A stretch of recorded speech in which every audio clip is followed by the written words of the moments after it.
গ্রামে বাস করত এক গরিব কৃষক। নাম তার হরিদাস পাল। সে অনেক দুঃখ কষ্ট করে জীবন কাটাতো।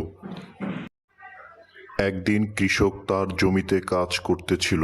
হঠাৎ চোখে পড়ল একটি সোনালী কালারের ঝকঝকে বীজ।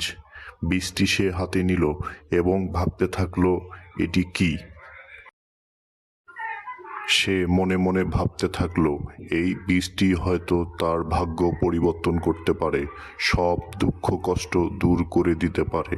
সে বীজটি সাথে করে নিয়ে গেল এবং তার বাড়ির পিছনের একটি জায়গায় রোপণ করে নিয়মিত পানি দিতে থাকলো।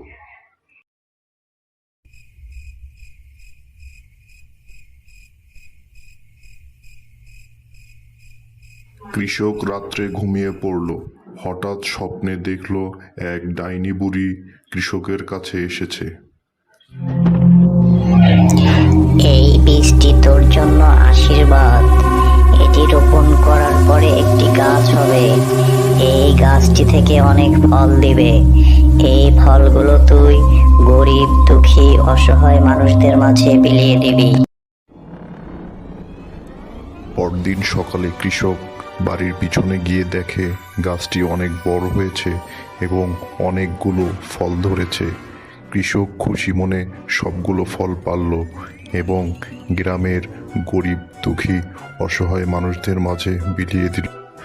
তারপরে গরিব কৃষক সুখে শান্তিতে বসবাস করতে লাগলো এবং গাছটি তার জীবনে আশীর্বাদ হয়েই থেকে গেল।